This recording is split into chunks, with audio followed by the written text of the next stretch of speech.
Laga perebutan juara 3 Piala Asia U23 tahun ini antara Timnas Indonesia melawan Irak memang berakhir mengecewakan. Meski demikian, di bawah asuhan pelatih Sintayong, Timnas Garuda Muda sudah memberikan permainan terbaiknya. Seakan menghibur para pendukung Timnas agar tidak berkecil hati, jagat media sosial diramaikan dengan meme yang cukup menggelitik. Contohnya sebelum pertandingan digelar, beredar adegan Peter Parker dari film Spider-Man yang nampak seolah-olah sedang berpikir keras terkait siapa yang menang, Indonesia atau Irak. Namun setelah pertandingan usai, beberapa warganet mencoba berbesar hati dengan tetap tertawa meski hati kecewa.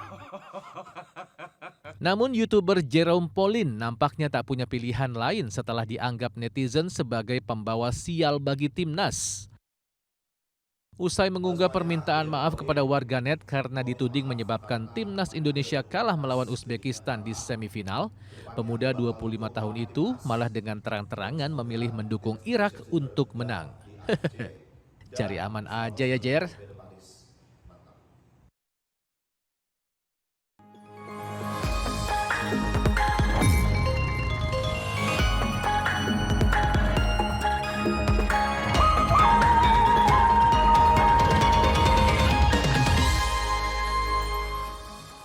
Halo sahabat RTV, apa kabarnya? Berjumpa lagi dengan Lensa Indonesia Pagi, meski agak sedikit sedih lah ya karena Timnas harus kalah. Betul, tapi ini nggak apa-apa ya, kita tetap bangga dengan Garuda Muda ya. Ini karena sudah masuk ke semifinal nih. Betul, masih ada opsi lagi lawan Guinea untuk bisa masuk ke Olimpiade. Betul, mudah-mudahan tetap semangat dan tidak putus semangat ya, Topan. Ya, dan kami masih memiliki informasi lainnya di Lensa Indonesia Pagi kali ini. Langsung saja bersama saya Ahmad Topan. Dan saya Felicia Bu, ini dia Lensa Indonesia Pagi selengkapnya untuk kamu, sahabat RTV.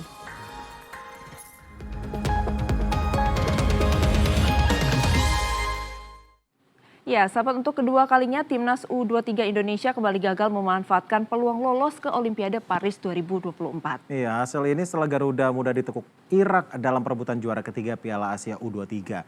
Timnas U23 kalah 1-2 dari Irak lewat perpanjangan waktu pada Kamis malam.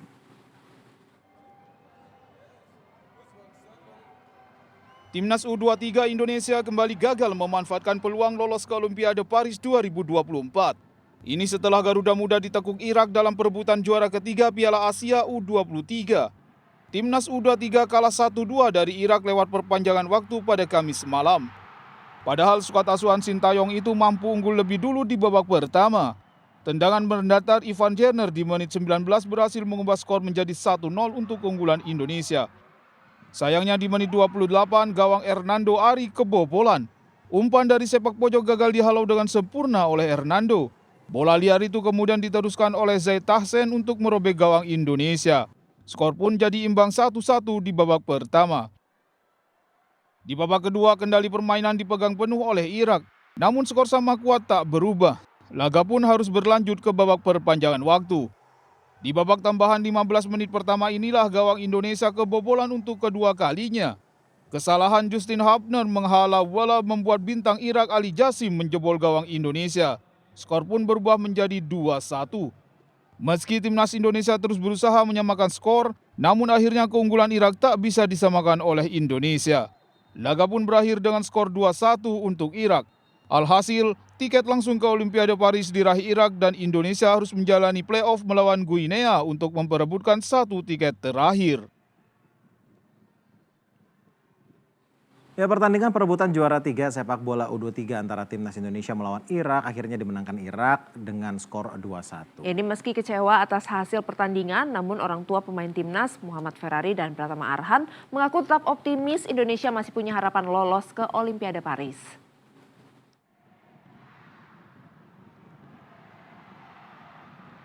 Gol dari tendangan Ivar Jenner ke gawang Irak di menit ke-19 ini sempat membawa angin segar bagi Indonesia untuk merebut juara ketiga Piala Asia U23. Selain para pemain timnas yang melakukan selebrasi, ekspresi bahagia juga tampak di wajah para supporter Indonesia di Stadion Abdullah bin Khalifa. Sama seperti para pecinta sepak bola di tanah air, khususnya warga yang nonton bareng di lingkungan sekitar rumah orang tua pemain belakang timnas Muhammad Ferrari. Namun ekspresi itu perlahan memudar, berganti rasa cemas karena Irak berhasil menyamakan kedudukan di babak pertama, lalu justru membalikan posisi di babak tambahan.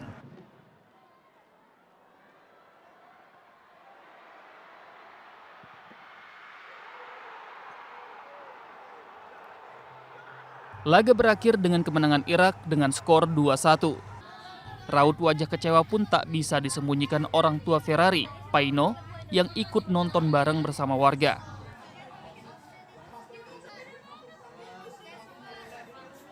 Walaupun kita mengalami menelan kekalahan 2-1 atas Irak, mudah-mudahan tetap semangat untuk membawa merah putih ke depannya untuk menuju Olimpiade Paris. Masih ada kesempatan kedua ketemu Guinea itu dari Afrika ya Pak. Betul. Mudah-mudahan tetap semangat, masih hadir esok. Permainan cukup bagus walaupun saya cepat nahan napas dari tadi. Sama Pak. Ya. Mudah-mudahan tetap semangat, masih perjuangan masih panjang. Insya Allah masih kita kasih kemenangan. Sementara itu, orang tua pertama Arhan, Surati, mengaku bangga atas pencapaian anaknya bersama timnas. Meski kalah melawan Irak, Surati tetap akan mendukung anaknya dan timnas untuk dapat mengharumkan nama bangsa. Ya, orang tua mana yang nggak bangga anaknya berprestasi dan itu membawa harum bangsa negara dan kotanya ya Mas ya. Sama Irak ya, kalah atau menang pun kami tetap support mereka di lapangan, udah berusaha. Kini Indonesia masih punya satu peluang lagi untuk bisa lolos ke Olimpiade Paris lewat play-off kontra wakil Afrika, Guinea, pada 9 Mei mendatang. Dari Jakarta dan Blora, Jawa Tengah, Ajiat Moko dan Nugroho Chandro, RTV. Para pecinta sepak bola di ibu kota memadati kawasan Monas untuk menyaksikan pertandingan timnas Indonesia melawan Irak dalam perebutan gelar juara ketiga Piala Asia U23. Ya, meski harus pulang dengan rasa kecewa karena timnas kalah dengan skor 2-1, para supporter tetap optimis timnas bisa lolos ke Olimpiade. Para supporter timnas Indonesia memadati kawasan Monas, Jakarta Pusat untuk nonton bareng pertandingan sepak bola antara timnas U23 melawan Irak untuk memperebutkan juara ketiga Piala Asia pada Kamis malam. Para penonton terlihat sangat antusias dengan mayoritas menggunakan kostum berwarna merah putih.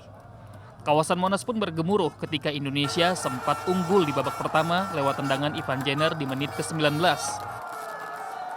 Namun sayangnya, hingga akhir laga Indonesia justru kalah dengan skor 2-1. Raut wajah kecewa pun tampak jelas dari para penonton. Namun mereka tetap mengapresiasi perkembangan dan performa timnas selama Piala Asia 2024 ini berlangsung. Ya mungkin karena tadi kalah jadi agak sedih sih, tapi berharap sih kita masih punya peluang ke Olimpiade kan. Kita mungkin bisa di pertandingan selanjutnya bisa berbenah, bisa menang dan bisa maju ke Olimpiade setelah sekian lama gitu. Sebenarnya permainannya udah bagus ya, mainnya udah kompak, cuman mungkin ada yang lebih ditingkatin lagi kali ya, biar kedepannya di pertandingan berikutnya bisa menang, bisa lanjut ke laga-laga berikutnya, bisa masuk ke Piala Dunia atau SEA Games lah gitu ya. Gitu, tetap semangat Indonesia. Meski gagal meraih juara ketiga Piala Asia, timnas masih punya satu peluang lagi untuk lolos ke Olimpiade di Paris lewat play-off antar konfederasi melawan Guinea.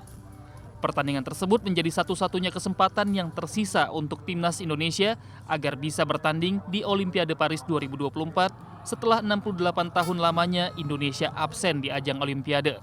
Dari Jakarta, Iyas Aprilia, Ricky Rusdiana, RTV.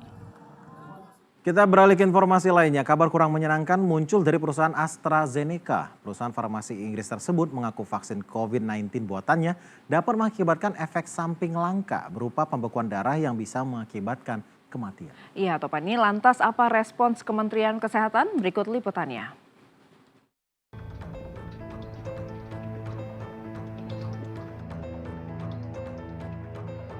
AstraZeneca mengakui bahwa vaksin COVID-19 buatan mereka bisa memacu efek samping langka berupa trombosis trombositopenia sindrom atau TTS.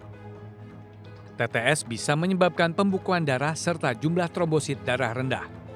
Pengakuan ini tercatat dalam dokumen pengadilan class action warga Inggris.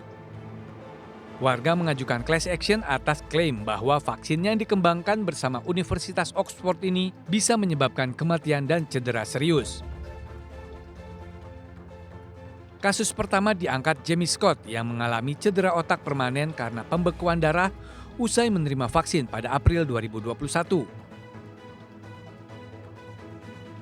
Saat ini sudah ada 51 kasus yang diajukan ke Pengadilan Tinggi Inggris dengan tuntutan ganti rugi sekitar 100 juta pound sterling atau setara 2 triliun rupiah.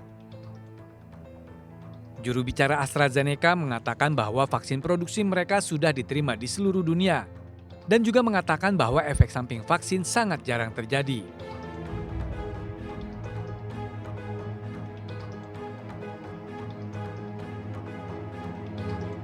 Indonesia merupakan salah satu penerima vaksin AstraZeneca saat pandemi COVID-19 lalu. Menyikapi maraknya kasus efek samping TTS dari vaksin AstraZeneca, Kementerian Kesehatan sudah buka suara. Masyarakat dinilai tak perlu khawatir karena vaksin AstraZeneca sudah disuntikan ke lebih dari 1 miliar orang di dunia dan hanya tercatat sekitar 1.000 kasus efek samping TTS. Selain itu, faktor ras dan genetik juga bisa mempengaruhi terjadinya kasus ini. Namun masyarakat tetap harus mewaspadai efek samping dari vaksinasi. Sehingga ibu hamil dan orang dengan penyakit tertentu tidak disarankan menerima vaksin COVID-19 tersebut. Ya, sahabat RTV, 65 tahun sudah Hari Pendidikan Nasional diperingatin di negeri ini. Namun selama itu pula dunia pendidikan tanah air dibayangi beragam hambatan. Ya, ini di Kabupaten ND, Nusa Tenggara Timur, sejumlah murid bahkan harus bertaruh nyawa demi tetap bersekolah. Seperti apa perjuangan mereka? Berikut kisahnya.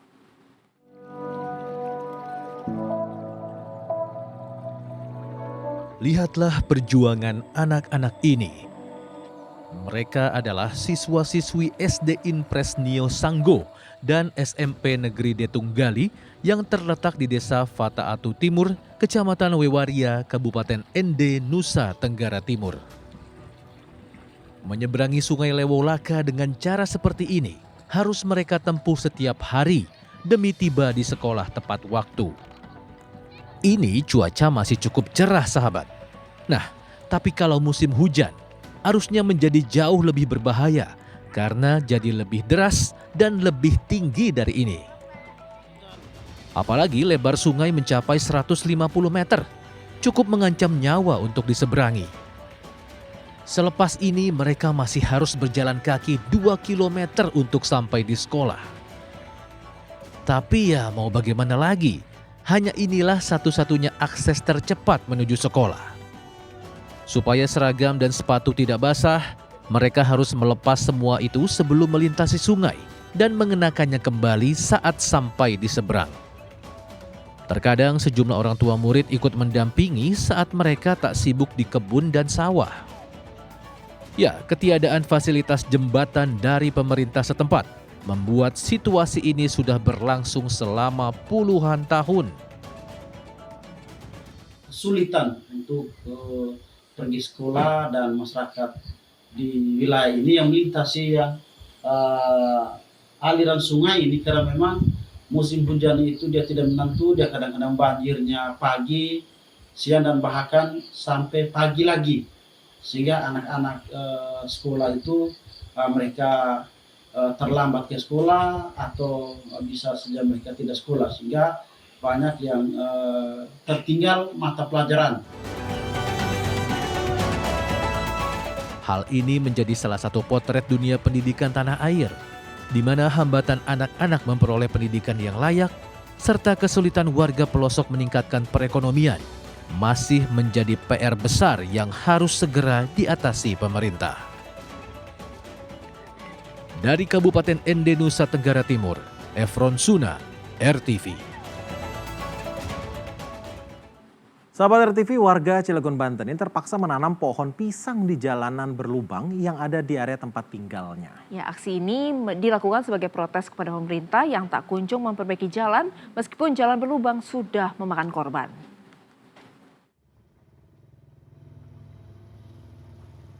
Pohon pisang setinggi 1,5 meter tertancap di dalam lubang jalan yang ada di Kampung Kedaung, Kelurahan Tegal Bunder, Kecamatan Purwakarta, Cilegon, Banten. Pohon-pohon pisang ini sengaja ditanam pada lubang jalan yang berdiameter cukup besar sebagai bentuk protes warga kepada pemerintah Kota Cilegon. Pasalnya sudah 4 tahun kerusakan jalan di kawasan ini belum juga diperbaiki. Dari semenjak udah 4 tahun yang lalu ini, perbaikan cuma pengurukan sama penambalan doang jalan. Pak, berarti rusak ini sebelumnya pemerintah udah pernah janji atau seperti apa gitu untuk jalan ini, Pak? Kalau janji saya kurang tahu ya, kalau misalkan dikunjungi udah pernah.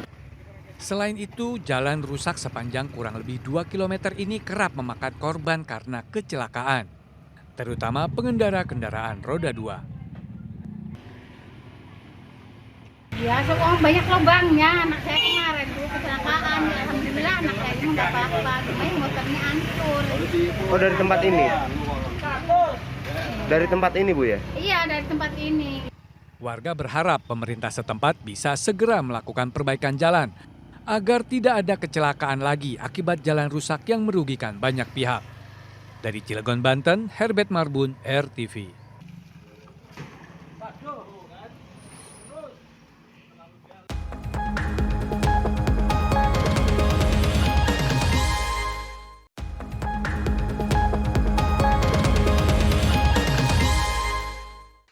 Yuk, scan ulang siaran digital kamu.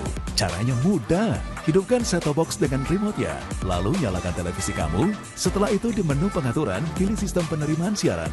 Selanjutnya, masuk ke program tuning otomatis untuk mencari siaran digital.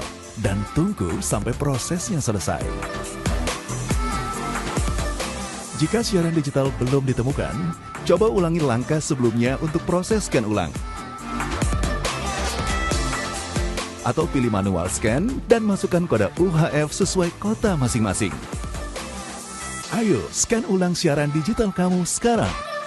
Jika ada kendala siaran RTV, hubungi semua sosial media atau website RTV. Sahabat RTV, sebelum kamu beraktivitas hari ini, ada baiknya memantau perakiraan cuaca yang telah kami rangkum dari situs BMKG.